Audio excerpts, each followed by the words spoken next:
For millions of years, life on Earth changed quietly, without witnesses, without records. Long before humans were one species, many different forms walked this land.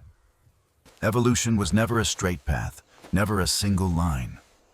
Yet we were taught to see it that way. If humans truly evolved from the apes we see today, why are those apes still here? The question is unsettling in its simplicity. It quietly undermines one of the most widespread beliefs about human origins, an idea so familiar that few ever pause to challenge it. And yet, once asked, it refuses to go away. For generations, the story of human evolution has been told through a single, powerful image. A straight line of figures, progressing from a crouched, ape-like creature to an upright, modern human. Each step forward appears inevitable. Each form seems destined to replace the one before it. At the end of the line, humanity stands alone, complete and victorious. But evolution does not move in straight lines. It never has. Researchers emphasize that evolution behaves less like a ladder and more like a dense, tangled tree, one with countless branches spreading outward in all directions. Some branches grow strong and persist. Others wither and vanish.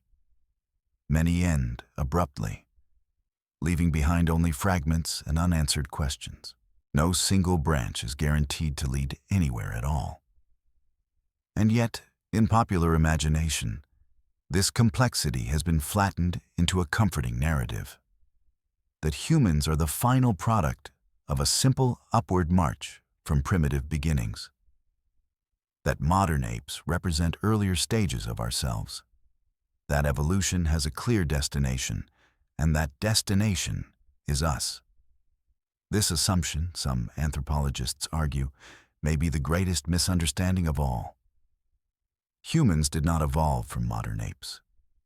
Chimpanzees, gorillas, and orangutans are not our ancestors. They are our contemporaries. They walk their own evolutionary paths, shaped by different pressures, different environments, and different solutions to survival. To imagine them as living fossils is to misunderstand evolution itself.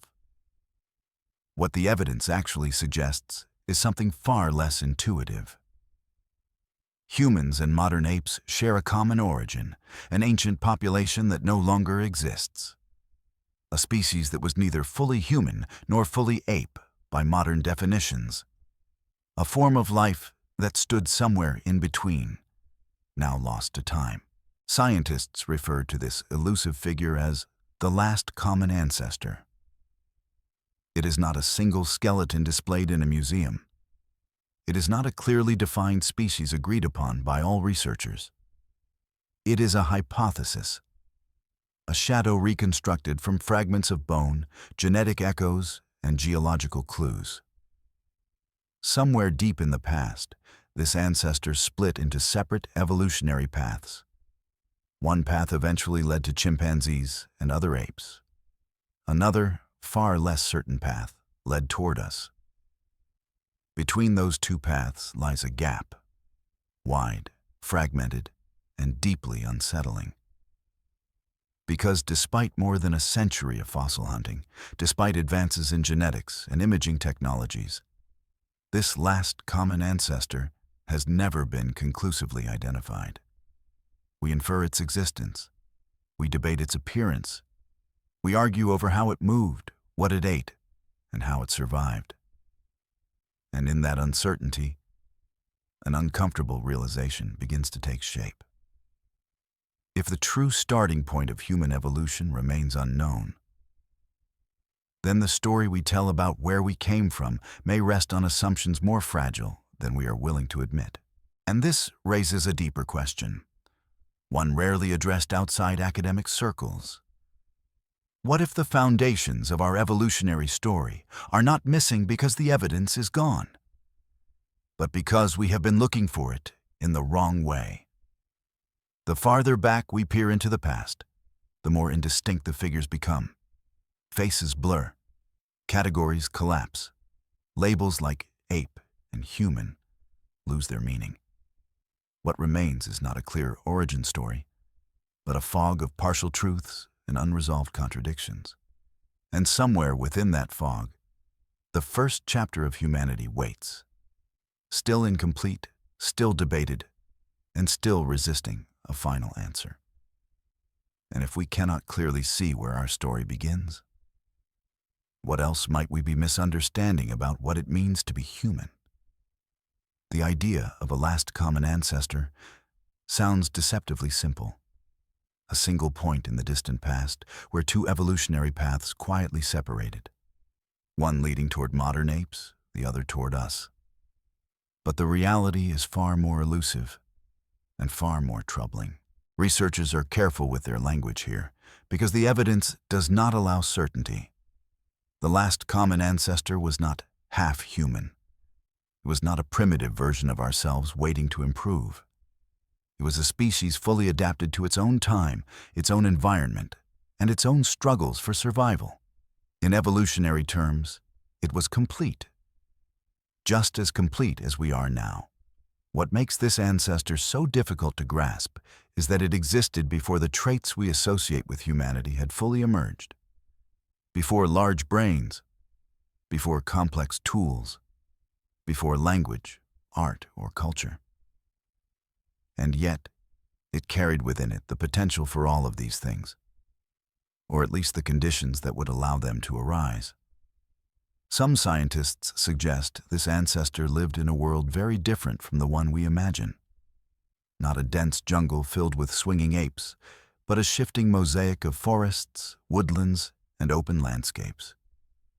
Climate change was already reshaping Africa, fragmenting habitats and forcing species to adapt in unexpected ways. Survival no longer depended on a single strategy. In this unstable world, even small differences mattered.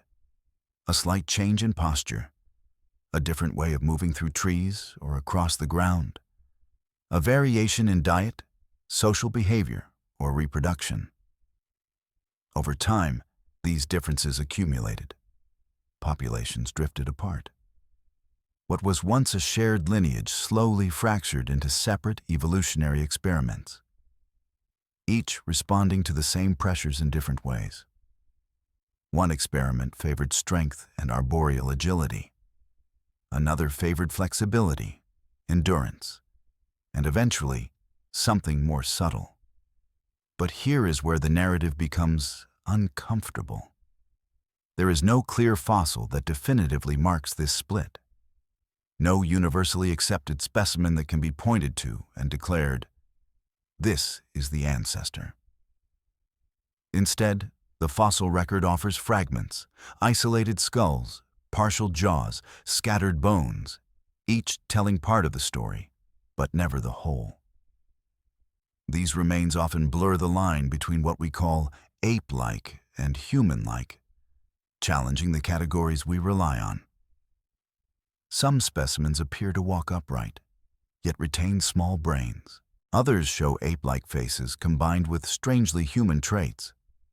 Each discovery answers one question and raises several more. As a result, the last common ancestor remains a theoretical construct, a necessary idea supported by genetics, but not yet anchored to a definitive form. DNA comparisons leave little doubt that humans and chimpanzees share a recent evolutionary past. But genetics cannot show us the face of that ancestor, or explain how behavior and anatomy began to shift. And this uncertainty has consequences. If we misunderstand where the split occurred, we risk misunderstanding everything that follows.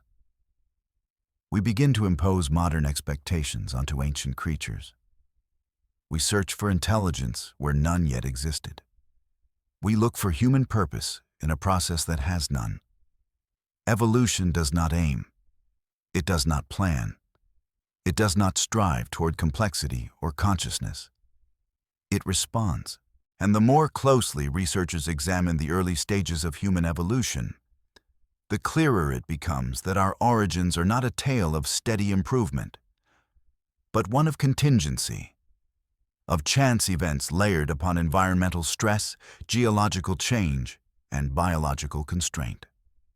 The last common ancestor, whatever it was, did not know it would give rise to humans. It did not fail by also giving rise to apes. Both outcomes were equally valid responses to the same ancient world. Which leads to a final, unsettling thought. If our lineage diverged not because it was destined to succeed, but because circumstances allowed it to survive in a particular way, then humanity is not the goal of evolution.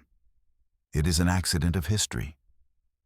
And somewhere beyond this point, hidden in fossils yet to be found, waits the first true hint of what separated our path from all the others. But that separation did not begin with intelligence. It did not begin with tools, and it did not begin with culture. It began with something far more subtle. Something that changed not how our ancestors thought, but how they moved. And that change would alter the course of life on Earth forever. To understand what came next, the story must move backward, far beyond written history, beyond memory, into a time so distant that even the landscape itself was unfamiliar. Somewhere between 6 and 7 million years ago, Africa was changing. Not suddenly, not dramatically, but slowly enough that its effects went unnoticed, until they became unavoidable. Dense forests began to thin. Seasonal shifts grew harsher. Woodlands fractured into open patches of grass and scattered trees. For creatures adapted to life in the canopy, the ground was no longer something to be avoided. It became unavoidable. In this unstable world, survival demanded flexibility. It is here, at this uncertain boundary between forest and open land, that researchers believe the earliest hints of the human lineage begin to appear.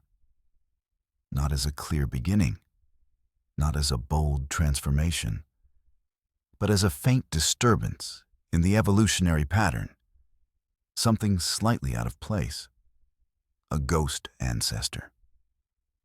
For decades, this period remained almost completely invisible. Fossils were scarce, evidence was fragmentary, and without clear markers, scientists could only speculate about what the first members of our lineage might have looked like. Were they still tree-dwelling? Had they begun walking upright? Were they apes experimenting with new behaviors, or something fundamentally different?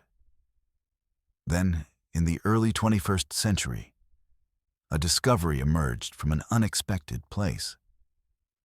Deep in the Sahel region of Central Africa, far from the traditional fossil hotspots of East Africa, researchers uncovered a skull unlike any seen before. Crushed, distorted, incomplete, and yet impossible to ignore. The specimen would come to be known as Sahelanthropus chidensis. At first glance, it appeared ape-like.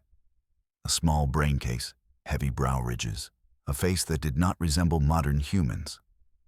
But subtle details suggested something else. The position of the foramen magnum, the opening where the spinal cord meets the skull, hinted that the head may have balanced atop an upright spine. If that interpretation is correct, Sahelanthropus may have walked on 2 legs, and if that is correct, then bipedalism, one of the defining traits of humanity, may have begun far earlier than anyone expected. But this is where certainty collapses. The fossil record offers only a skull, no pelvis, no leg bones, no footprints frozen in ancient ash. Without these, posture must be inferred, not observed. And inference, in paleoanthropology, is always contested. Some researchers argue that Sahelanthropus was nothing more than an unusual ape, one adapted to a specific environment, but not part of the human lineage. Others suggest it sits dangerously close to the last common ancestor itself, occupying a position so early that the line between ape and human becomes meaningless. Even its age complicates the story. if Sahelanthropus truly dates to 7 million years ago, it would appear almost immediately after the genetic split between humans and chimpanzees. That timing alone raises uncomfortable questions. Was the human lineage already experimenting with upright posture at the very moment it diverged? Or are we misreading the evidence, projecting later traits onto an earlier form? What makes Sahelanthropus so unsettling is not what it tells us, but what it refuses to clarify. It does not fit neatly into existing categories. It does not confirm expectations. It stands at the edge of the story, neither fully inside nor completely outside. A reminder that the boundary between ape and human was never a clean break. If Sahelanthropus belongs on our lineage, then the roots of humanity are far older and stranger than once believed. And if it does not, then it represents something equally troubling, a lost experiment in evolution, one that mirrors our own beginnings but leads nowhere. Either way, its existence suggests that the early history of human evolution was not a single path, but a crowded landscape of possibilities. And somewhere among those possibilities, one path would quietly diverge. Not through intelligence, not through tools, but through a subtle shift in how a creature carried its own weight across the earth. But Sahelanthropus is only a shadow. To see the shape of what comes next, the story must move forward, toward a species that left clearer traces behind. A species whose footsteps, quite literally, remain etched into the ground. What unsettles researchers most about Sahelanthropus is not how little we know, but how much it disrupts what we thought we understood. For more than a century, human evolution had been reconstructed around a simple assumption: that the earliest members of our lineage would be found in East Africa, gradually transitioning from ape-like ancestors toward increasingly human forms. Sahelanthropus shattered that expectation. It appeared thousands of kilometers west of where it was supposed to be, at a time when the evolutionary split itself was still poorly defined. Its location alone raises difficult questions. If early human ancestors were already spread across such a wide range, then the origin of our lineage may not have been a single birthplace, but a diffuse population scattered across a changing continent. This complicates every attempt to trace a clean evolutionary line. It suggests that what we call human origins may have emerged from multiple populations, experimenting simultaneously with different adaptations. And adaptation is the key word. Sahelanthropus did not live in a world of clear categories. Forests and open land intermingled, food sources shifted with the seasons. In such an environment, the ability to move efficiently, both in trees and on the ground, could mean the difference between survival and extinction. Upright posture, even if used only occasionally, may have offered advantages: better visibility, reduced heat exposure, or freed hands for carrying food. But none of this can be proven. That uncertainty has divided the scientific community. Some scholars see Sahelanthropus as the earliest known hominin, a member of the human family after the split from apes. Others argue it belongs just outside that boundary, a close relative that evolved similar traits independently. Without additional fossils, both interpretations remain plausible, and that ambiguity exposes a deeper problem. The fossil record does not preserve beginnings cleanly. It captures moments, often isolated, often distorted, then leaves vast stretches of time completely silent. We are left to connect these moments into a narrative, knowing that entire chapters may be missing. This is why Sahelanthropus is often described as a ghost. It appears suddenly. It offers hints without confirmation, and then it disappears. No direct descendants have been identified. No clear evolutionary chain leads away from it. Instead, it stands alone, a reminder that early human evolution was not a straightforward progression, but a landscape filled with forms that rose, adapted, and vanished. Some researchers quietly acknowledge a troubling possibility: that many early human relatives existed, but left no trace we have yet found. Soft environments erode bones. Time scatters evidence. What survives may be the exception, not the rule. If that is true, then our picture of early human evolution is not merely incomplete. It may be deeply biased toward the few regions and conditions where fossils happen to endure, which means Sahelanthropus could represent only a fraction of what once existed, a single face among many. And if so, then the traits we associate with humanity, upright posture, altered anatomy, behavioral flexibility, may not have originated once, but emerged repeatedly in different populations under similar pressures. Some lineages failed, others persisted.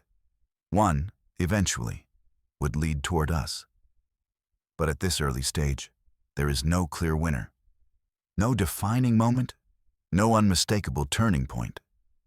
Just a blurred boundary where ape-like creatures began, almost imperceptibly, to move through the world in a different way, to stand differently, to see differently, to interact with their environment in ways that would slowly reshape their bodies, and much later, their minds. Sahelanthropus reminds us that the first steps toward humanity were tentative and reversible. Nothing was guaranteed.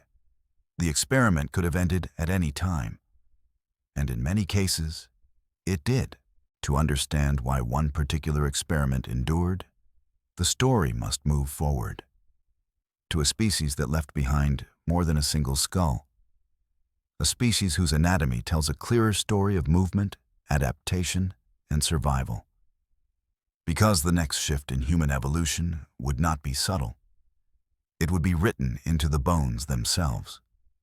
And once it appeared, there would be no turning back. The most decisive transformation in human evolution did not begin in the brain. It began in the bones of the legs, the curve of the spine, and the angle of the hips. Long before intelligence set our ancestors apart, something far more fundamental changed the course of their existence. They began to walk upright, not occasionally, but habitually.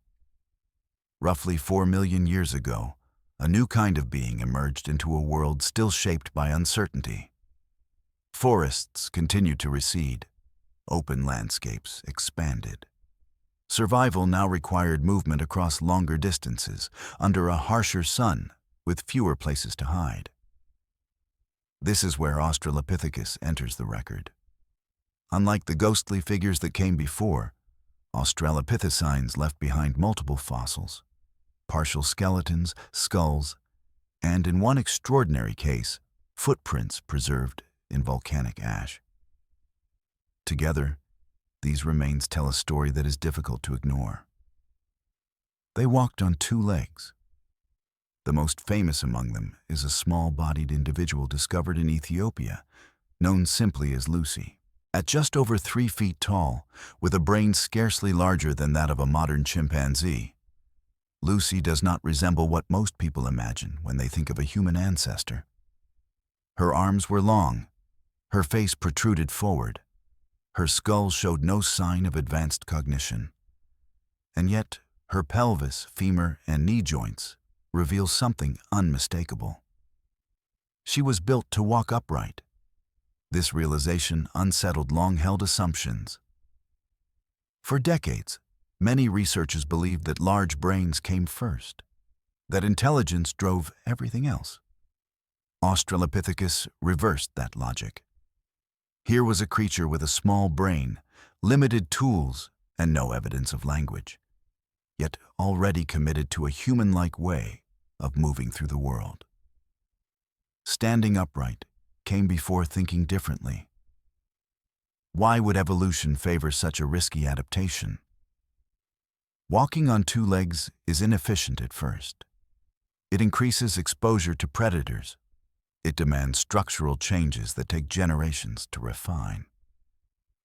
And early Australopithecines were far from graceful. Their gait was likely slower and more awkward than our own, leaving them vulnerable in open terrain. And yet, the benefits, subtle at first, may have been profound. An upright posture reduces direct exposure to the sun, conserving water and energy. It allows the eyes to scan over tall grass, detecting threats and opportunities at greater distances. It frees the hands, not for tools yet, but for carrying food, infants, and resources back to shared locations. This shift did not make Australopithecus intelligent, but it made something else possible. It changed how these creatures interacted with their environment, how they moved through space, how they allocated energy. Over time, these changes would place new demands on the body and eventually on the brain. But in this moment, there was no grand plan. Australopithecus was not evolving toward humanity. It was responding to immediate pressures with the tools biology allowed. Bipedalism was not a triumph. It was a compromise. One that balanced risk against opportunity in a world that no longer favored life in the trees alone. What makes this stage of evolution so difficult to accept is its simplicity. There is no sudden leap in intelligence, no cultural revolution, no clear sign of progress. Just a species standing up and walking forward, step after uncertain step, without knowing where that path would lead. And that raises a question that lingers uncomfortably in the background. If walking upright was such a powerful adaptation, why did it appear in a creature that still thought so much like an ape? The answer lies not in what Australopithecus became, but in what it set in motion. Because once evolution committed to 2 legs, everything else would have to change to keep up. And the cost of that commitment would not be revealed for hundreds of thousands of years. Australopithecus forces us to confront a deeply counterintuitive truth. The body changed before the mind. For a long time, intelligence was treated as the engine of human evolution, the driving force behind tools, culture, and dominance. But the fossil record tells a quieter, less flattering story. For millions of years after standing upright, our ancestors remained cognitively unremarkable. Their brains were small. Their behaviors were limited. Their survival depended more on anatomy than ingenuity. And yet, bipedalism persisted. This persistence suggests that walking upright solved more problems than it created. Even without advanced thought, Australopithecines survived across diverse environments for over 1 million years. That alone signals evolutionary success. But success came with constraints. Walking upright reshaped the skeleton in ways that would later impose limits. The pelvis narrowed, optimizing balance, but complicating childbirth. The spine curved into an S shape, improving shock absorption, but increasing vulnerability to injury. The feet became rigid platforms for walking, sacrificing the grasping ability that had once made tree life safer. These were not improvements in every sense. They were trade-offs, and those trade-offs demanded compensation. As environments continued to fluctuate, standing and walking efficiently over long distances required better coordination, planning, and energy management. Social behavior became more important. Sharing food reduced risk. Group living increased survival. Over time, these pressures favored individuals who could anticipate, remember, and adapt. But this shift was slow, almost imperceptible.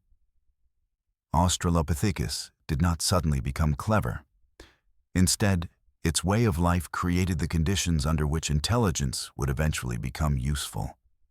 Once the hands were free, new possibilities emerged.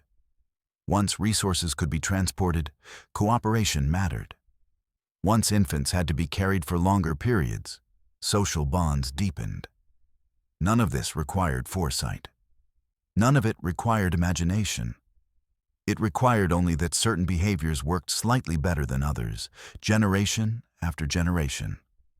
What complicates this picture is that Australopithecus was not alone. During this period, multiple hominin species appear to have coexisted, each experimenting with different balances of tree climbing, ground walking, and foraging strategies. Some may have been better climbers, others better walkers. Some survived briefly, others endured. The fossil record captures only fragments of this diversity. Many branches likely vanished without leaving evidence. This makes it impossible to draw a single, clean line from Australopithecus to modern humans. And yet, one trend is undeniable. Once bipedalism took hold, evolution did not reverse course. Despite its costs, no later human ancestor returned to a fully quadrupedal way of life. The commitment was absolute. The question is why? Some researchers suggest that bipedalism locked our lineage into a particular ecological niche, one that favored endurance over speed, cooperation over solitary survival, and flexibility over specialization. In this niche, intelligence would eventually offer decisive advantages. But that outcome was not inevitable. Australopithecus could have remained exactly as it was. Its descendants could have gone extinct, like so many other lineages. The upright posture alone guaranteed nothing. And this is the unsettling implication. The trait most closely associated with humanity, the way we walk, was established long before the traits we value most. Intelligence, creativity, language, and culture were not the foundation of our evolution. They were late arrivals, layered onto a body plan shaped by ancient necessity. Which means the next major shift in human evolution would not be driven by thought, but by a new kind of behavior, one that left marks not only on bones, but on the world itself. The first intentional modification of the environment. The first tools, and with them, the first undeniable signs that something had begun to change inside the mind, as well as the body. For millions of years, the human lineage walked upright without leaving much behind. Bones tell us how bodies moved, but they say little about how minds worked. Then gradually, something new appeared, not in anatomy alone, but in behavior. The world itself began to change. Scattered across ancient landscapes, archaeologists started finding stones that did not look accidental. Their edges were sharp. Their fractures were deliberate. They bore the unmistakable marks of intention. Someone, or something, had struck one stone against another, again and again, with purpose. This is where Homo habilis enters the story. Often called the handyman, Homo habilis lived roughly 2.4 to 1.4 million years ago. In physical appearance, it still looked transitional, short, lightly built, with long arms and a face that retained many ape-like features. But inside the skull, subtle changes were underway. The brain was larger than that of Australopithecus. Not dramatically so, but enough to matter.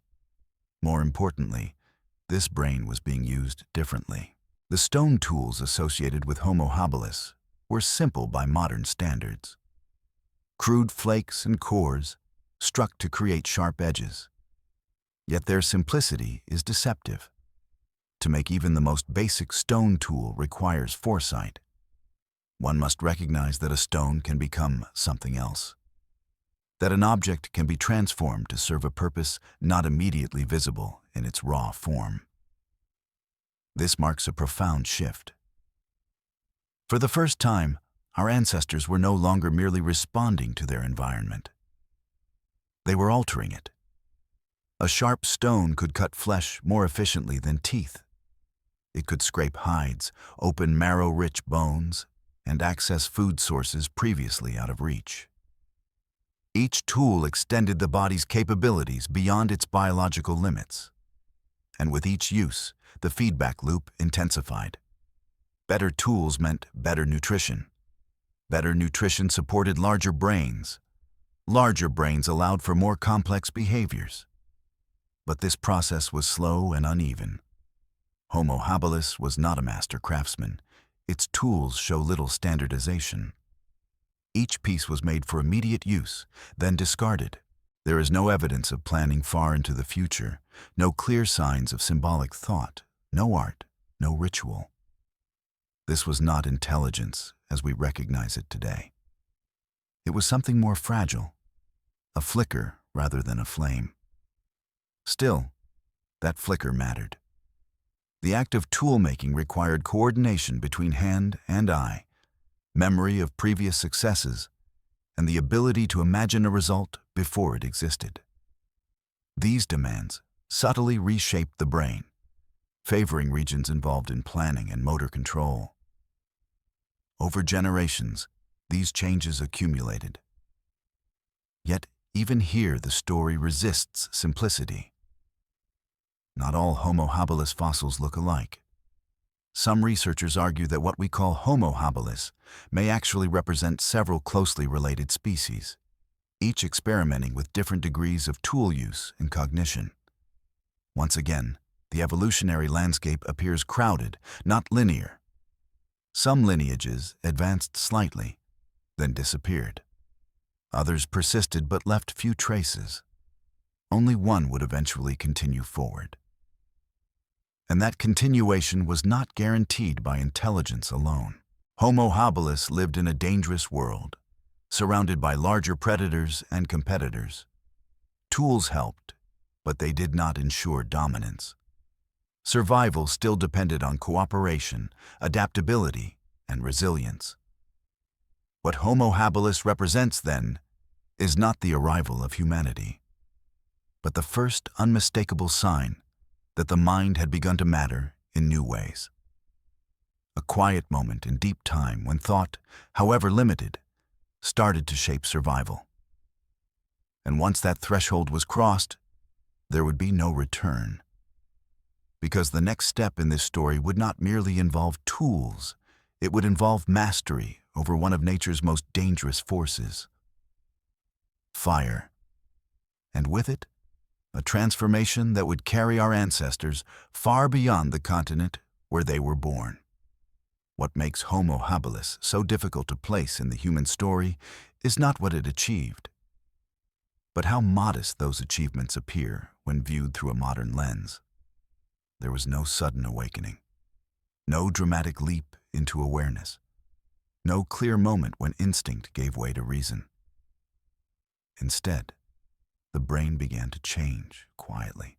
Fossil endocasts, natural impressions left by the brain on the inside of the skull, suggest subtle reorganization rather than sheer growth. Certain regions associated with hand control and basic planning expanded slightly. Not enough to create language, not enough to support complex culture, but enough to support repetition, learning, and improvement. This matters because evolution does not reward intelligence in the abstract. It rewards usefulness. A larger brain is expensive. It consumes enormous amounts of energy. For most animals, that cost offers no benefit. For early members of the human lineage, however, the balance slowly began to shift. Tool use created new dietary opportunities: meat, marrow, fat-rich resources that delivered more calories than plant foods alone. These calories could sustain a brain that was just a little larger, just a little more capable. In this way, biology and behavior began to reinforce one another. But this reinforcement came with limits. Homo habilis was still constrained by an older body plan. Its limbs suggest a creature still comfortable in trees. Its size offered little protection from predators, and its tools, while useful, were not weapons in the true sense. They did not guarantee control over territory or safety. This creates a paradox. Homo habilis was more cognitively capable than its predecessors, yet it remained vulnerable. Intelligence alone was not enough to transform its place in the world. Something else was required, something that could reshape daily life in a more fundamental way. That something would not come from sharper stones or slightly larger brains. It would come from control. Control over time, control over food, control over the environment itself. But before that control could be achieved, the human lineage faced a long period of experimentation. Many populations likely used tools sporadically, then abandoned them. Others may have relied more heavily on social cooperation than on technology. The fossil and archaeological records hint at diversity, not uniform progress, which means that even at this stage, there was no guarantee of continuation. Homo habilis did not inevitably give rise to later humans. It was one possibility among many, one branch among several. Some of its descendants would fail. Others would merge, transform, or disappear without trace. What survived was not intelligence alone, but a combination of traits that worked together. Upright posture, manual dexterity, social tolerance, and a growing capacity to learn from experience. These elements were converging, slowly aligning. And when they did, the result would be a species unlike anything that had come before. Not because it thought differently at first, but because it lived differently. The next chapter in human evolution would be defined not by a single innovation, but by a cascade of changes that fed into one another. A species that would reshape its diet, its range, and its relationship with the planet. A species that would learn not just to use tools, but to transform nature itself.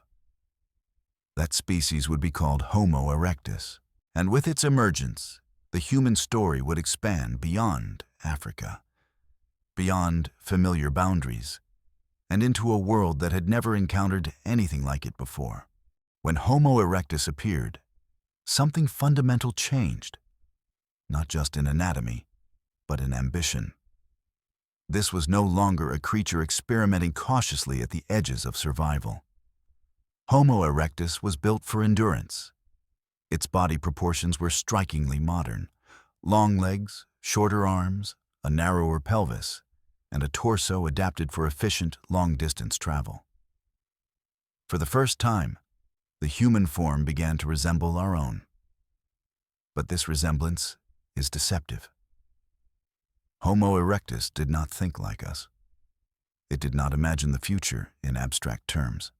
It did not create art, myths, or symbols. And yet, it did something no human ancestor had done before. It left Africa. This decision, if it can even be called that, marks one of the most consequential moments in evolutionary history. To survive outside Africa required tolerance to new climates, unfamiliar predators, and radically different ecosystems. It required flexibility not just of body, but of behavior. Homo erectus had both. Fossils and tools trace its presence across vast distances. The Caucasus, Southeast Asia, China, Indonesia. No other hominin species had ever spread so far, so quickly. This expansion suggests planning at a scale never seen before. Seasonal movement, resource tracking, and social coordination across generations. But the most transformative development associated with Homo erectus was not migration. It was fire.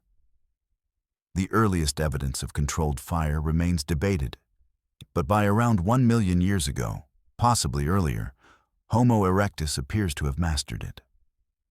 This was not merely the use of naturally occurring flames. It was the repeated, intentional maintenance of fire over time. Fire changed everything. Cooking softened food, reducing the energy required for digestion. This allowed more calories to be extracted from the same resources, fueling larger bodies and, eventually, larger brains. Heat provided protection against predators and cold climates, extending the range of habitable environments. Light pushed activity beyond daylight hours, subtly reshaping social life. For the first time, a species could impose order on one of nature's most destructive forces. But fire also demanded responsibility. It had to be tended, protected, shared. A flame left unattended dies. A flame hoarded creates conflict. Fire, more than tools, bound groups together. It rewarded cooperation and punished isolation. Homo erectus may not have understood this consciously, but its survival depended on it.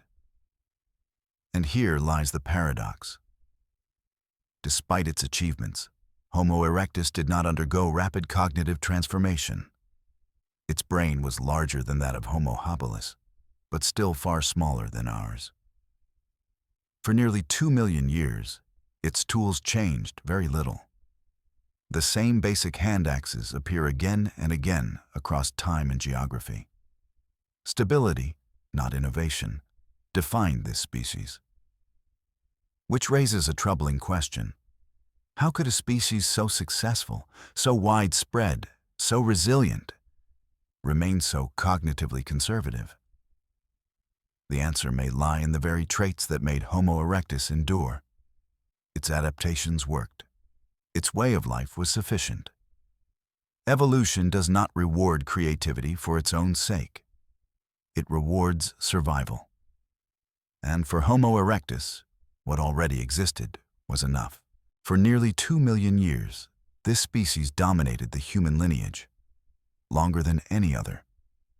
And then, without warning, it vanished. Not abruptly, not catastrophically, but gradually, replaced by forms that were, in some ways, more fragile, yet far more mentally flexible.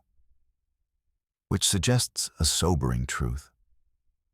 Success in evolution does not guarantee permanence, and whatever came after Homo erectus would not simply inherit its world, it would have to redefine it. For nearly 2 million years, Homo erectus endured. This fact alone demands attention. No other human species, neither before nor after, has matched this span of existence. Civilizations rise and collapse in mere thousands of years.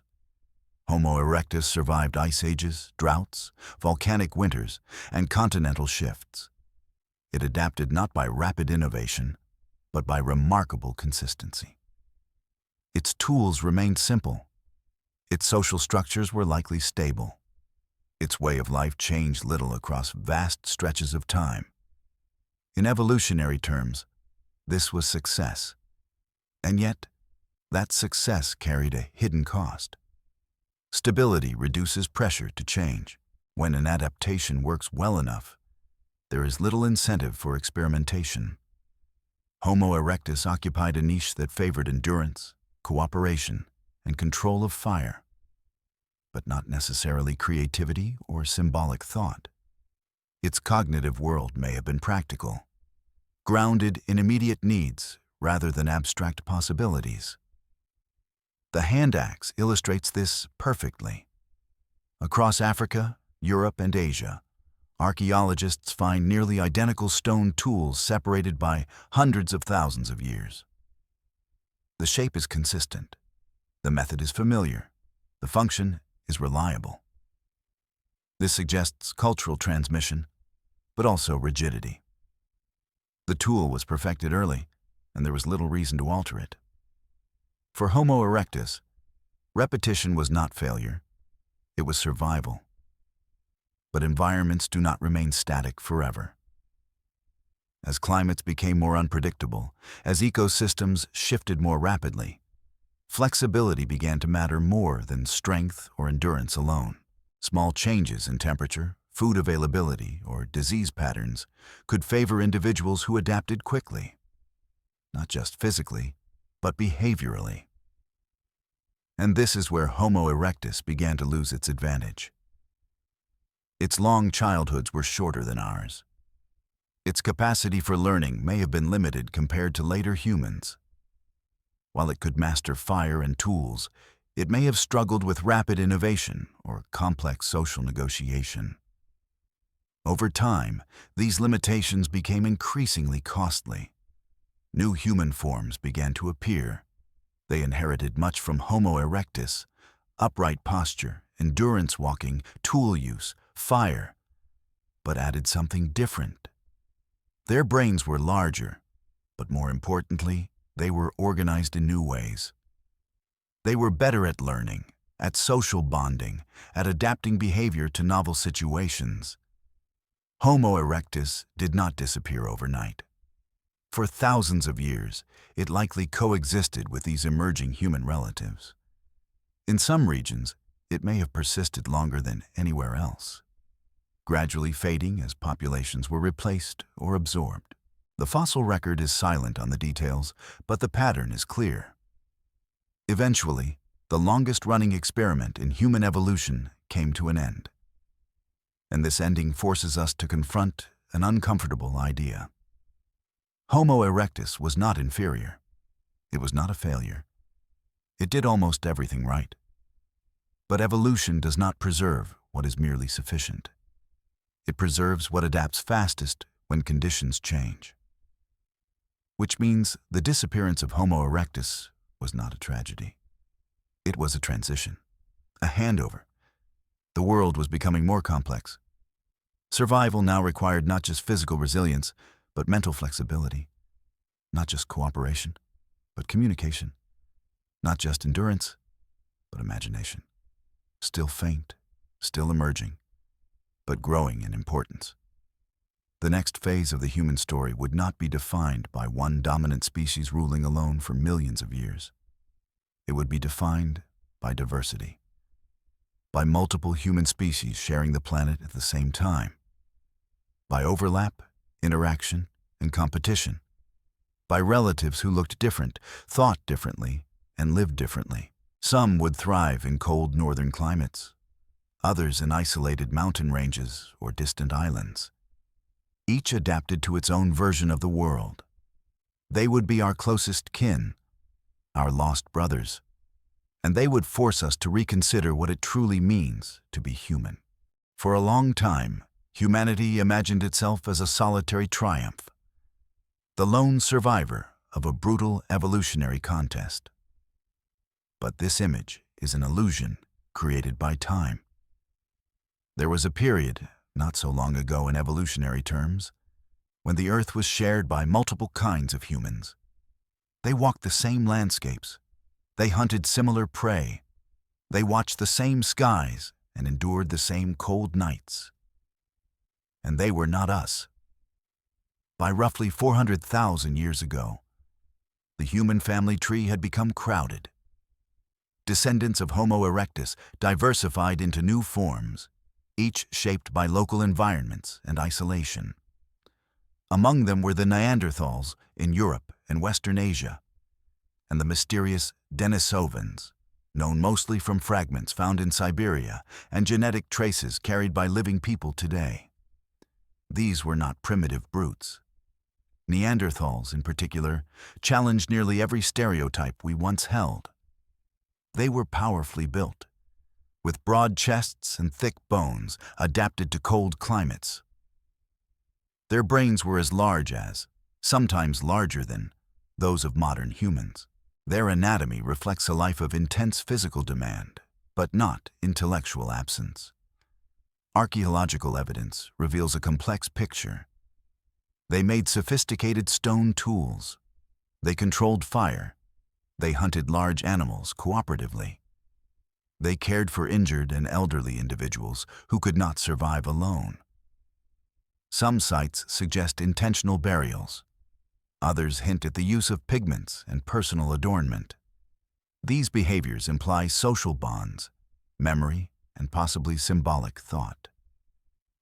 Language, once thought exclusive to Homo sapiens, is now an open question. The structure of Neanderthal vocal anatomy, combined with genetic evidence linked to speech, suggests they may have communicated in ways far more complex than grunts or gestures. If intelligence alone determined survival, Neanderthals should not have disappeared. And yet, they did. The Denisovans deepen the mystery. Known primarily through DNA rather than skeletons, Denisovans appear to have ranged widely across Asia. Genetic evidence shows they interbred with multiple human groups, leaving traces in populations from Tibet to Oceania. Despite this influence, their physical appearance, culture, and daily lives remain largely unknown. They are ghosts defined by molecules rather than bones. Together, Neanderthals and Denisovans force a radical re-evaluation of the human story. They were not failed experiments trailing behind us. They were parallel forms of humanity, shaped by different pressures, solving the same problems in different ways. Which leads to a disturbing realization. If we had lived alongside them, if we had looked into their faces, would we have recognized them as human? Or would the differences, subtle yet profound, have marked them as something other? The world they inhabited was harsh and unstable. Ice advanced and retreated. Ecosystems shifted rapidly. Survival demanded not just strength, but social cohesion and adaptability. In such conditions, multiple human species thrived, at least for a time. This was not a story of inevitable dominance by Homo sapiens. It was a story of coexistence, and coexistence in evolution is always temporary. Because when multiple intelligent species share overlapping territories, resources, and needs, something must eventually give way. Competition intensifies, boundaries blur, interactions become unavoidable. What followed would reshape the human lineage forever, not through a single catastrophic event, but through contact. Contact that was sometimes violent, sometimes cooperative, and sometimes far more intimate than anyone once imagined. Because the next chapter of this story would reveal that the line between us and them was never as clear as we believed, and that their disappearance did not mean they were truly gone. The disappearance of Neanderthals is often framed as a mystery with a single cause: war, climate, or competition. But the truth appears far more complex and far more unsettling. There is no evidence of a sudden massacre, no clear sign of a decisive conflict, no single moment when one species replaced another. Instead, the Neanderthals faded. For tens of thousands of years, they endured extreme cold, scarce resources, and relentless environmental instability. Their bodies were adapted for this world. Compact, powerful, efficient at conserving heat. In many ways, they were better suited to Ice Age Europe than Homo sapiens ever were. And yet, when modern humans arrived, the balance slowly shifted. Homo sapiens did not arrive as a superior predator or a stronger competitor. Physically, they were often smaller and less robust. What distinguished them was not raw intelligence, but a different kind of intelligence, one rooted in flexibility. Where Neanderthal cultures appear relatively stable over long periods, Homo sapiens cultures changed rapidly. Tool styles evolved faster, strategies shifted more easily, social networks expanded beyond small, tightly bonded groups. Information traveled farther, faster, and across generations with greater fidelity. This difference may have mattered more than strength or brain size. In an unpredictable world, adaptability is everything. Neanderthals lived in small populations, often isolated by geography and climate. Such isolation strengthens local adaptation, but it also increases vulnerability. A harsh winter, a failed hunting season, or a new disease could push a group past the point of recovery. Homo sapiens, by contrast, maintained wider social connections. When one group struggled, others could compensate, sharing resources, mates, and knowledge. But this explanation, while compelling, is incomplete. Because Neanderthals did not simply vanish when Homo sapiens appeared. In many regions, the two species coexisted for thousands of years. They encountered one another. They shared landscapes. They competed and occasionally cooperated. And in some cases, they did something even more consequential. They interbred. This fact, once unthinkable, is now undeniable. Genetic evidence reveals that Neanderthals and Homo sapiens were biologically compatible. Their children survived. Their descendants persisted, which means the boundary between species was not absolute. This realization changes everything. Neanderthals were not eliminated solely through competition or extinction. In part, they were absorbed. Their populations dwindled, their distinct cultures faded, but fragments of them lived on, carried forward in the genes of another species. Intelligence did not save them. Strength did not save them. Even culture did not save them, because survival, in the end, depended not on being the best, but on being the most connected. The Denisovans tell a similar story, though one even more obscure. Their genetic legacy appears in modern populations across Asia and the Pacific, suggesting repeated contact with Homo sapiens. Yet their fossil record is almost non-existent. They did not leave behind cities, monuments, or written symbols, only DNA, scattered like echoes across the modern world. What happened to them likely followed the same pattern: small populations, environmental pressure, gradual absorption into expanding human networks. And so, by around 40,000 years ago, the world changed again. For the first time in millions of years, only one human species remained. But the disappearance of our closest relatives should not be misunderstood as proof of superiority. It was not a triumph of intelligence over ignorance. It was the outcome of demographic momentum, social structure, and chance, played out over thousands of years. Which leads to a realization that is difficult to accept. If Neanderthals and Denisovans had survived slightly longer, if climates had shifted differently, if migration paths had changed by chance, the story of humanity might have ended very differently. We are not the inevitable outcome of evolution. We are the last survivors of a crowded family tree. And the next chapter of this story will reveal just how deeply intertwined our fate was with those we once believed were entirely separate from us. Because they did not simply disappear. They became part of us. For most of modern history, the story seemed simple.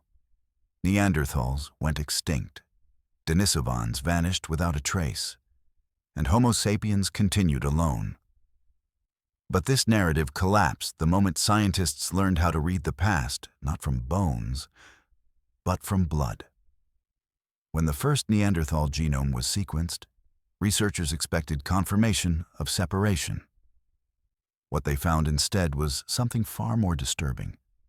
Fragments of Neanderthal DNA were already there, woven into the genetic code of living people. Not in fossils, not in museums, in us. Today, anyone of non-African ancestry carries roughly 1 to 2% Neanderthal DNA. This is not a statistical error. It is not contamination. It is the biological record of direct contact, of mating between two human species once thought entirely distinct. This discovery forced a fundamental rewrite of human history. Homo sapiens did not simply replace other humans. They met them. They interacted with them. They had children with them. Which means the boundary between us and them was never absolute. These encounters likely occurred soon after modern humans began leaving Africa, around 60,000 years ago. Small bands of Homo sapiens entered territories long occupied by Neanderthals. They did not encounter monsters or primitives. They encountered people, different in appearance, but not unrecognizable. What followed was not a single event, but a series of interactions spread across generations. Some were likely hostile, others cooperative, and some, inevitably, intimate. The genetic consequences of those encounters still shape us today. Neanderthal genes influence immune responses, skin pigmentation, pain sensitivity, and even aspects of metabolism. Some of these genes appear to have been advantageous, helping Homo sapiens adapt more quickly to new climates and pathogens outside Africa. Others may be linked to modern health conditions, reminding us that inherited traits can carry both benefits and costs. The Denisovans left an even stranger legacy. Although they remain almost invisible in the fossil record, their genetic influence is profound in certain populations. People in parts of Southeast Asia and Oceania carry Denisovan DNA, including a gene that helps modern Tibetans survive at high altitudes by regulating oxygen use in thin air. This adaptation did not evolve in Homo sapiens. It was inherited, which means that some of the traits we rely on today did not originate within our own species. They were borrowed, acquired through contact with other humans who had already adapted to environments we were just beginning to enter. This realization erases the idea of purity. There was no moment when Homo sapiens stood alone, untouched and separate. Our species is the result of mixture, exchange, and shared survival. The modern human genome is not a single lineage, it is a mosaic. And yet, this raises an uncomfortable question. If Neanderthals and Denisovans contributed directly to who we are, in what sense did they truly go extinct? Their cultures disappeared, their distinct forms faded, but parts of them endured, silently carried forward in millions of bodies. Which means extinction, in this case, was not an ending. It was a transformation, and if hybridization shaped the past so profoundly, then the human story is not about replacement, but integration, not about one species defeating another, but about boundaries dissolving under pressure. This forces a final, unsettling shift in perspective. Modern humans are not the sole heirs of evolution. We are a composite, assembled from multiple human histories. And somewhere within our DNA lies evidence of encounters, alliances, and shared nights around ancient fires that left no other record behind. But even this genetic clarity does not solve every mystery. Because despite what DNA can reveal, vast stretches of our evolutionary story remain silent. There are gaps. There are missing forms. There are periods where the trail simply disappears. And it is into those shadows that the next chapter will descend, toward the question that refuses to go away. What else is missing from the human story? Once the evidence became undeniable, scientists were forced to confront a truth that overturned decades of assumption. Human evolution was not a clean succession of species. It was not a relay race with a single winner. It was a long period of overlap, contact, and exchange.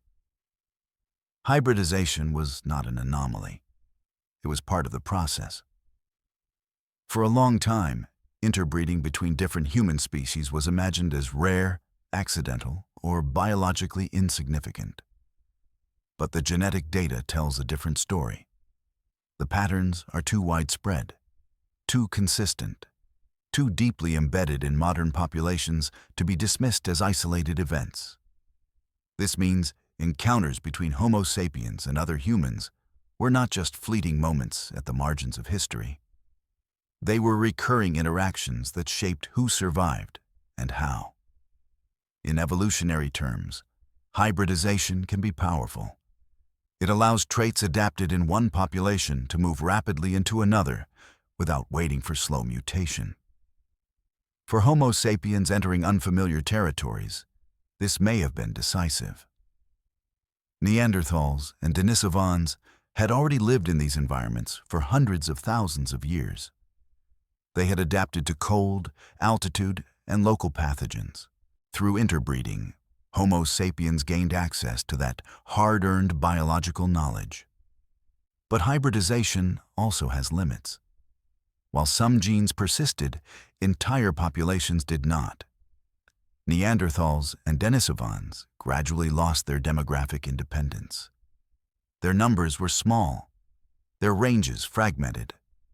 Over time, their identities dissolved, not through sudden extinction, but through absorption into a growing Homo sapiens network.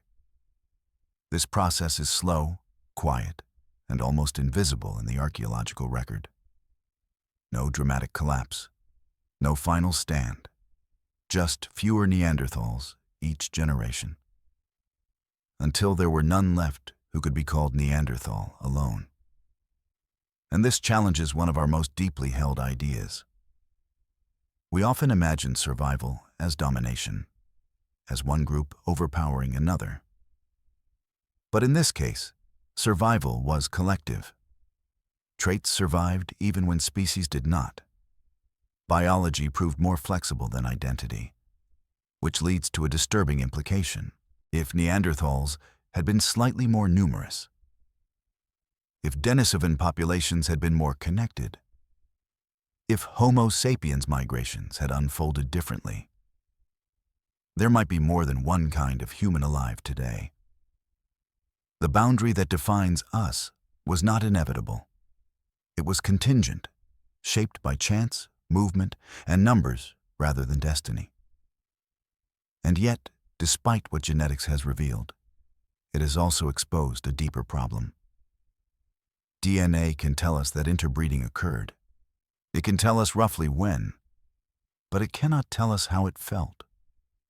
We do not know what these encounters looked like, whether they were peaceful exchanges, cautious alliances, or moments of fear and misunderstanding. We do not know how different these humans appeared to one another, or whether they recognized the difference at all. Those stories are lost, and beyond these known interactions lies an even greater mystery. Because genetics has revealed traces that do not match Neanderthals or Denisovans at all. In some modern populations, scientists have detected DNA from unknown archaic humans, lineages that diverged from ours hundreds of thousands of years ago, yet left no fossils we can clearly identify. Ghost populations, known only through genetic shadows, which means the human family tree was even more crowded than we thought. More branches, more encounters, more missing pieces. And this brings us to the most frustrating and most fascinating question in all of human evolution. If so many human forms existed, and so many interacted with one another, why do we have so little physical evidence of them? Why does the fossil record fall silent exactly where we need it most? To answer that, the story must now turn toward absence itself, toward the gaps, toward the missing links, toward what science has not yet been able to explain. Because what we don't know about human evolution may be just as important as what we do. When people speak of the missing link, they often imagine a single fossil, one perfect skeleton that will finally connect apes to humans and close the case forever. But this expectation misunderstands the problem. The real missing link is not a bone. It is time. Between the fragments we have found lie vast stretches of silence. Hundreds of thousands, sometimes millions of years where the fossil record offers little or nothing at all. These gaps are not anomalies. They are the rule. Fossilization is rare. Preservation is accidental. Discovery is selective. Most organisms die and disappear without leaving any trace. Bones decay. Sediments shift. Landscapes erode. What survives does so by chance, not design.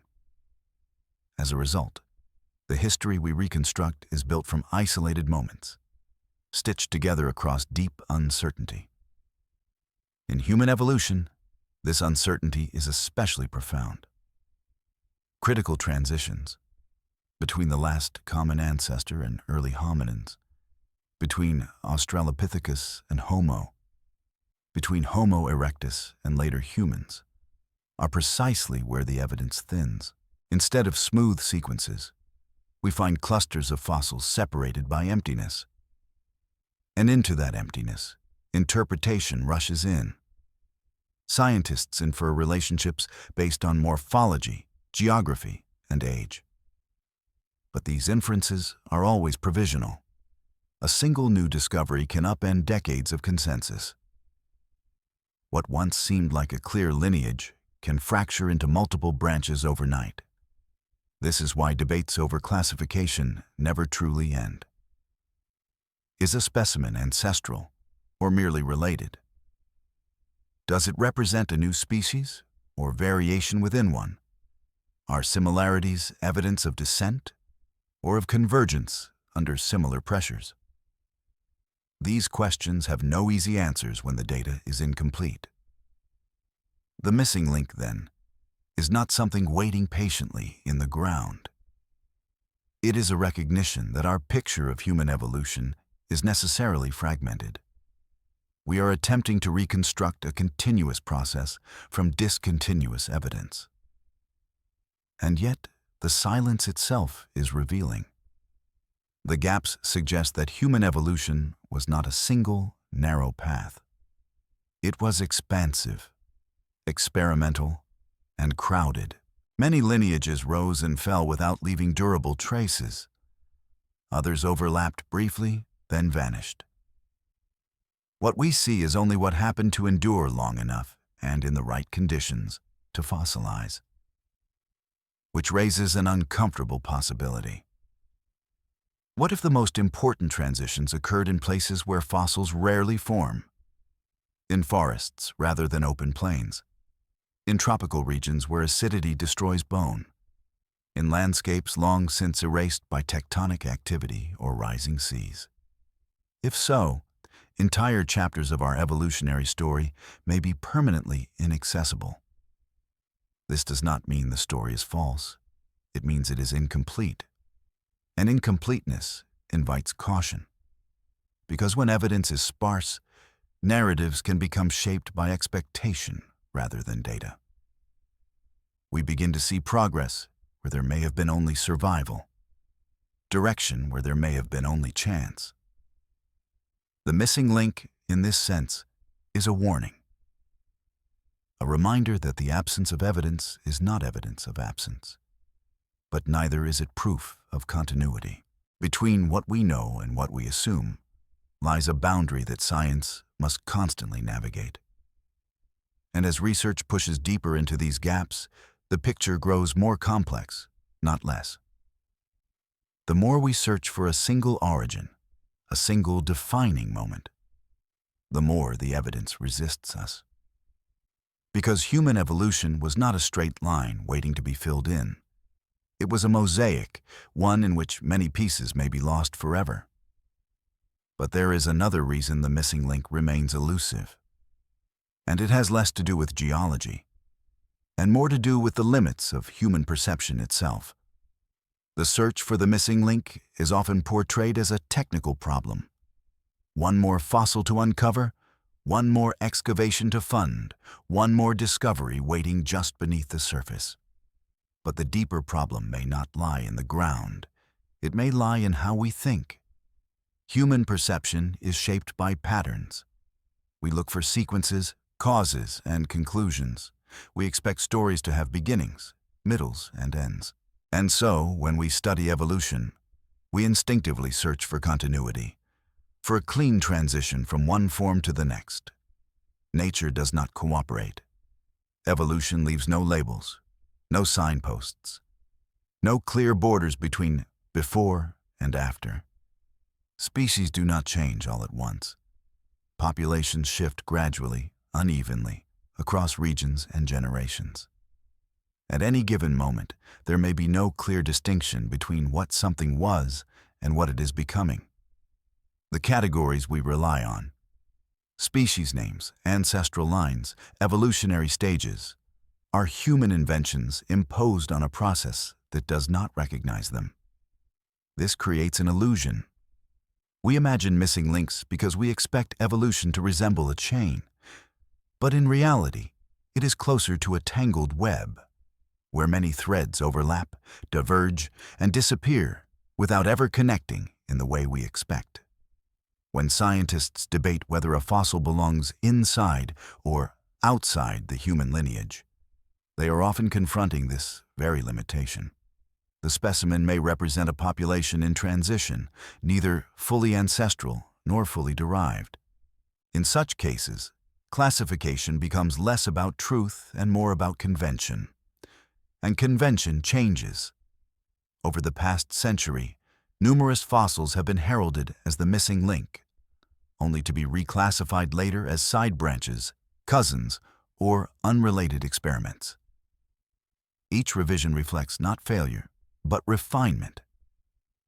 As new data emerges, old assumptions fall away. Yet the public perception lags behind. The idea of a single missing link persists because it offers closure. It promises a moment when everything finally makes sense. But evolution does not offer closure. It offers probability, variation, and uncertainty. Even genetics, for all its power, has limits. DNA can tell us when populations diverged. It can reveal contact and interbreeding. It can trace ancestry across tens of thousands of years. But beyond a certain depth, hundreds of thousands, millions of years, the signal fades. Mutations accumulate. Lineages blur. What remains is statistical inference, not direct memory. This is why some of the most critical questions in human evolution remain unresolved. Why did certain populations begin walking upright while others did not? Why did symbolic thought emerge when it did? Why did one lineage develop cumulative culture while others stagnated? These questions cannot be answered by fossils alone. They involve behavior, cognition, and social structure. Traits that leave only indirect traces. A stone tool hints at intention. A burial suggests meaning. But interpretation always carries uncertainty, and this uncertainty makes us uncomfortable. We want a clear origin, a defining threshold, a moment when humanity began. But the evidence suggests no such moment exists. There was no single missing link because there was no single leap. Humanity emerged gradually, unevenly, through countless small changes, most of which left no record at all. Which leads to a humbling realization. The gaps in our knowledge are not failures of science. They are reflections of reality. The past was messy, fragmented, and contingent, and our understanding of it will always be the same. What matters is not closing every gap, but recognizing what those gaps tell us. They tell us that human evolution was not guided, not destined, not guaranteed. It was a series of near misses, dead ends, and fragile successes. And against all probability, one lineage persisted long enough to ask these questions. But persistence alone does not explain what came next.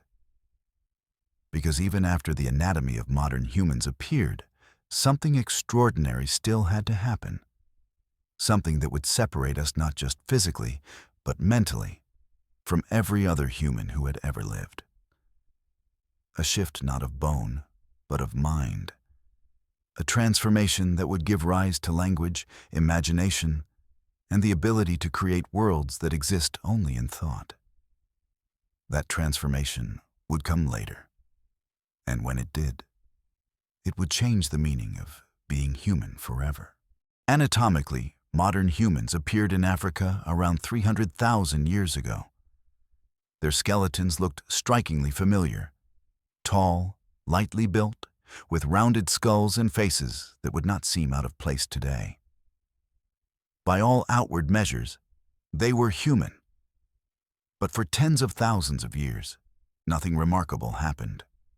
They made tools similar to those of earlier humans. They hunted and gathered in familiar ways. They left behind little evidence of symbolism or art. This is one of the most puzzling aspects of our history. If modern humans already existed, why did the world remain unchanged? The answer lies in a distinction often overlooked. Anatomy does not equal behavior. Having the physical capacity for complex thought is not the same as using it. Brains can exist without fully exploiting their potential. What matters is not size alone, but how information is organized, shared, and transmitted across generations. At some point, likely between 70,000 and 50,000 years ago, something shifted. Archaeological records begin to change in subtle but unmistakable ways. Tools become more diverse and specialized. Ornaments appear. Beads, pigments, engraved objects with no obvious survival function. Burials become more intentional. Cave walls begin to carry images that serve no practical purpose. These are not random developments. They signal the emergence of symbolic thinking, the ability to let one thing stand for another, to imagine what is not present, to share meaning beyond the immediate moment. With symbolism comes language in its fully developed form. Not just sounds or signals, but structured communication capable of expressing ideas, stories, and abstractions. Language allows knowledge to accumulate. Skills no longer have to be rediscovered each generation. They can be taught, refined, and expanded. This is the true revolution. Not better tools, not stronger bodies, but shared imagination. For the first time, humans could coordinate in large groups around ideas that existed only in their minds. Myths, norms, identities, and plans bound individuals into cohesive societies. Cooperation expanded beyond kinship. Trust extended to strangers who shared the same symbols and stories. In evolutionary terms, this was unprecedented. Other humans, Neanderthals, Denisovans, and earlier Homo species, may have communicated effectively. They may even have used simple symbols. But there is no evidence that their cultures accelerated the way Homo sapiens cultures did. Change remained slow. Innovations did not compound. With Homo sapiens, they did. A new kind of inheritance emerged, not genetic, but cultural. Ideas evolved faster than bodies ever could. Successful behaviors spread rapidly. Ineffective ones disappeared. Human adaptation was no longer limited by biology alone. And this shift did not require a new species. It required a new way of thinking. What triggered this cognitive transformation remains debated. Some point to genetic changes affecting brain connectivity. Others emphasize social density, environmental stress, or the accumulation of small cultural innovations reaching a tipping point. The truth may involve all of these factors, and more. But the outcome is clear. Once symbolic thought and complex language took hold, Homo sapiens gained an advantage no other human species could match. Not because they were stronger or smarter in isolation, but because they could pool intelligence across entire communities. This ability would reshape the planet, but it also carried risks, because imagination does not only create cooperation, it creates fear, it creates belief, it creates division.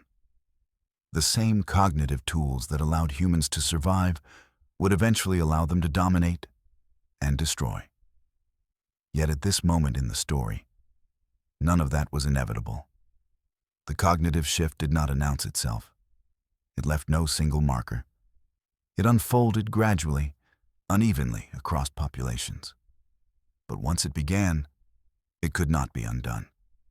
And in its wake, the world would never again be the same. Still, one question remains unanswered. If Homo sapiens possessed this extraordinary cognitive advantage, Why did only one human species survive? To answer that, we must confront the final and most unsettling chapter of human evolution. The chapter of survival. The cognitive shift did not erupt like a sudden explosion.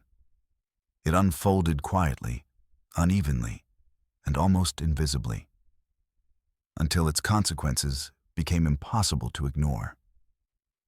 At its core, this shift was not about intelligence in the abstract. It was about shared imagination. Earlier, humans could communicate, cooperate, and plan. But Homo sapiens crossed a threshold when communication became symbolic and cumulative. Information was no longer tied only to immediate experience. It could be stored outside the individual, embedded in stories, rituals, gestures, and marks made on stone or bone. Language stopped being a tool for survival alone. It became a framework for reality. Through language, humans could describe things that were not present, events that had not yet happened, entities that did not physically exist at all, spirits, ancestors, rules, boundaries, obligations, identity. This changed how groups functioned. Instead of relying solely on personal familiarity, Homo sapiens learned to trust ideas. A shared story could bind hundreds of individuals who had never met. A symbol could unite people across distance and time.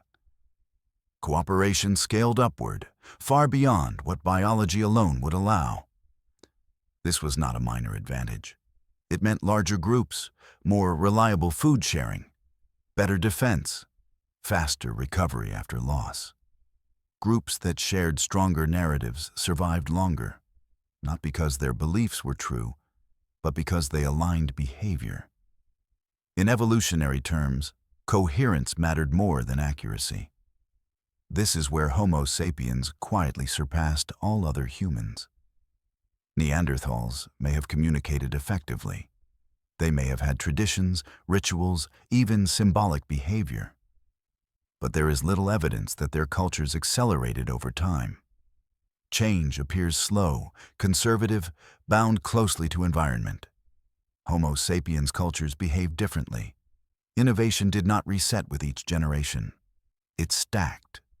A tool improved slightly, then slightly again. A hunting strategy spread, adapted, and refined.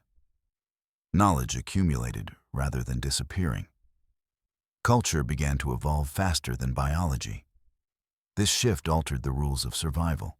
When environments changed abruptly, as they often did during the late Ice Age, Homo sapiens did not need to wait for genetic adaptation. They adapted through behavior. Clothing replaced fur. Shelters replaced anatomical protection. Social alliances replaced brute strength.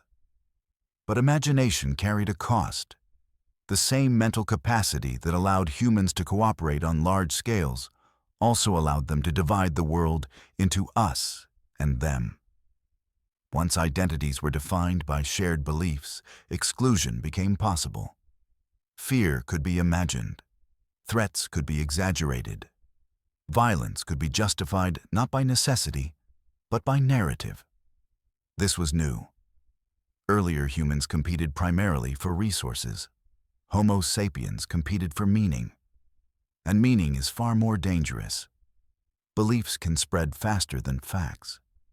They can persist even when conditions change. They can motivate sacrifice, loyalty, and destruction. Once imagination governed behavior, survival was no longer driven solely by environment, but by perception. Still, in evolutionary terms, this system worked.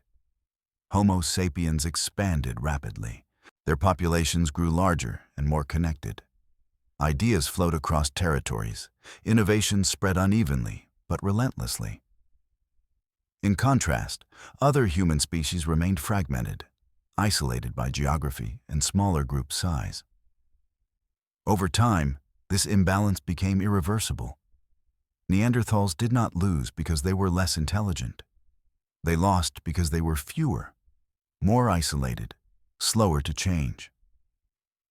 Homo sapiens did not need to be perfect. They only needed to adapt faster than everyone else. And once symbolic thought reached a critical mass, that speed increased exponentially. Culture became the primary engine of evolution. At that point, the fate of other human species was sealed, not by violence alone, but by momentum. Even peaceful coexistence could not halt the demographic tide. Over generations, Homo sapiens absorbed, replaced, or outlasted every other form of humanity, which leads to an unsettling conclusion. The trait that defines us most, the ability to imagine worlds beyond the physical one, is not purely a gift. It is a force, one that once allowed our species to survive against overwhelming odds, and one that now shapes the entire planet. And as the cognitive shift completed its course, humanity entered a new phase, one where extinction was no longer something that happened to us. It became something we could cause. And with that realization, the story of human evolution reached its most fragile point. By roughly 40,000 years ago, the world had changed in a way it never had before. For millions of years, being human meant belonging to a family, not a species. Different kinds of humans shared the planet at the same time, overlapping, diverging, sometimes meeting, sometimes disappearing. Humanity was plural. And then, quietly, it wasn't. Neanderthals were gone. Denisovans survived only as fragments of DNA. Other archaic humans vanished without leaving names or stories.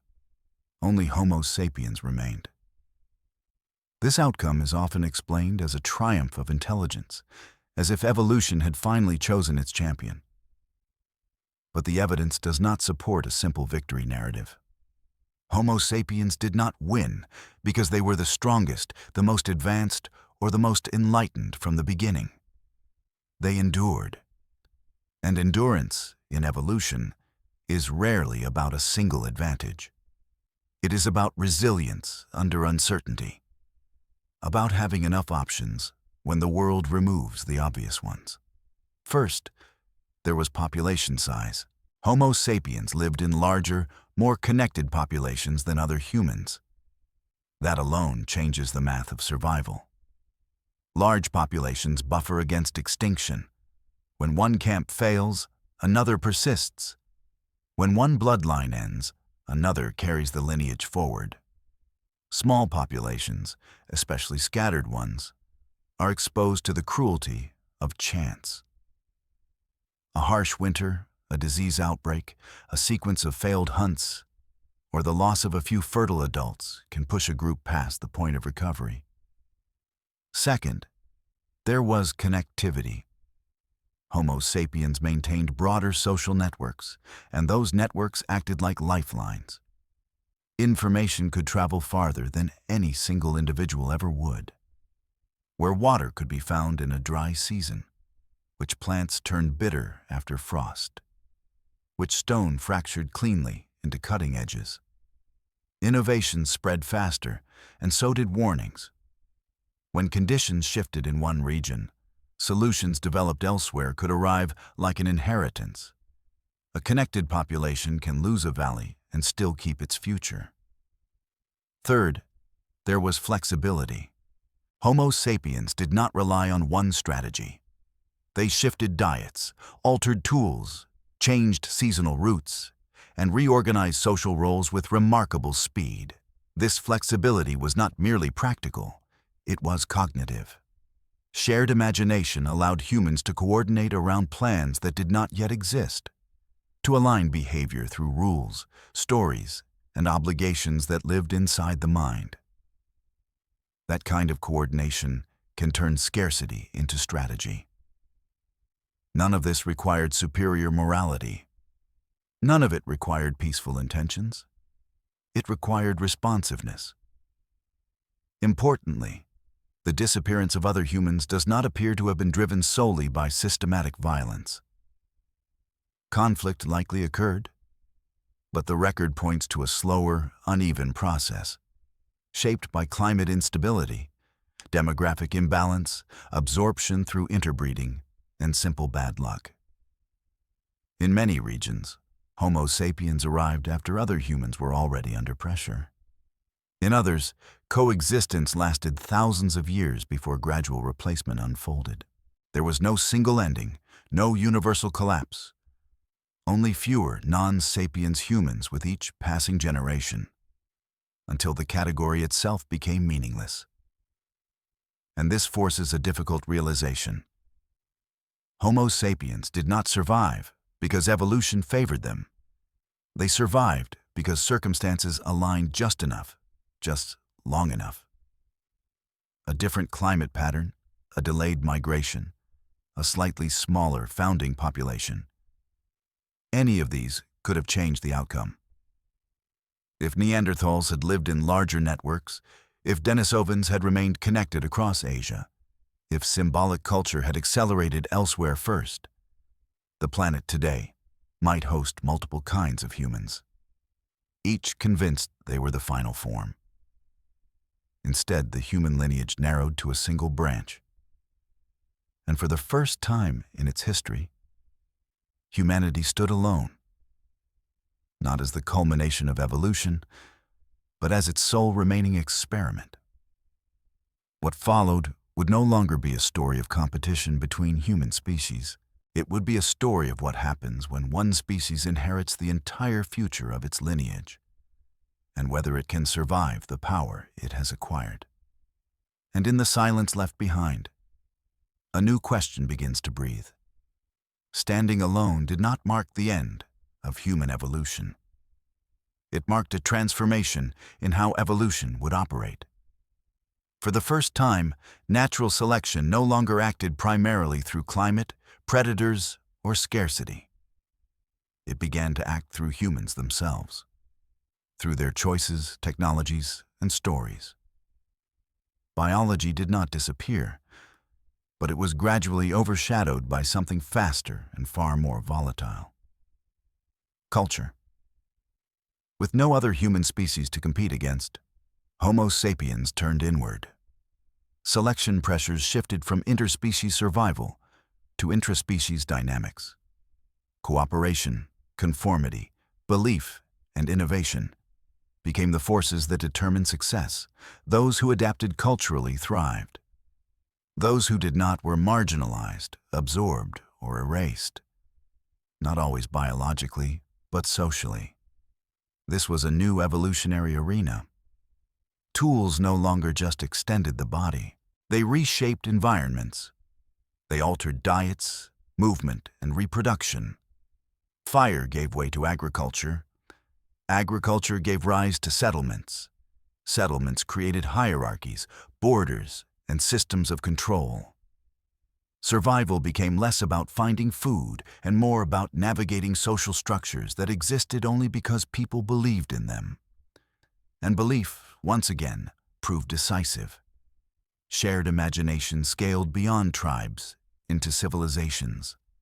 Myths became laws. Symbols became currencies. Stories became identities powerful enough to mobilize millions who would never meet. In this world, evolutionary pressure did not select for physical strength or endurance. It selected for adaptability to systems of meaning. But meaning is unstable. Ideas can spread faster than environments can correct them. Technologies can amplify mistakes as easily as successes. The same imagination that once allowed small groups to survive harsh climates now operates at planetary scale, with consequences no other species has ever faced. Humans have altered ecosystems faster than evolution can respond. They have reshaped climates that once shaped them. They have broken the feedback loops that kept earlier species in balance. In doing so, Homo sapiens have placed themselves in an unprecedented position. They are no longer merely subject to evolution. They are one of its primary drivers. Yet this power comes with uncertainty. Modern humans continue to evolve biologically through immune responses, disease resistance, and metabolic change. But these processes now unfold within artificial environments created by technology and culture. Medicine preserves traits that once would have vanished. Global movement mixes gene pools that were once isolated. Selection pressures are redirected, not removed. The future of human evolution is no longer predictable through fossils or genes alone. It will be shaped by decisions. Decisions about technology, about cooperation, about belief. And here lies the final tension of the human story. The traits that once ensured survival, imagination, cooperation, symbolic thought, now carry the capacity for self-destruction. Stories can unite, but they can also divide. Technology can protect, but it can also destabilize. Adaptation can accelerate, but it can also outrun wisdom. Evolution does not judge outcomes. It does not care whether a species understands its own power. It only records what persists and what disappears. Homo sapiens are not exempt from this process. They are simply the current participants. What humans evolved from is no longer the most important question. What they are evolving into is. Because if history has taught us anything, it is this: no species remains dominant forever. No adaptation guarantees permanence. No intelligence ensures survival. Homo sapiens are not the endpoint of evolution. They are a moment, brief, improbable, and unfinished. And whether this moment becomes a transition to something enduring, or a short chapter followed by silence, will be decided not by nature alone, but by how humans choose to live with the abilities evolution has given them. The story of human evolution is still being written, and for the first time, its outcome is no longer entirely beyond our control.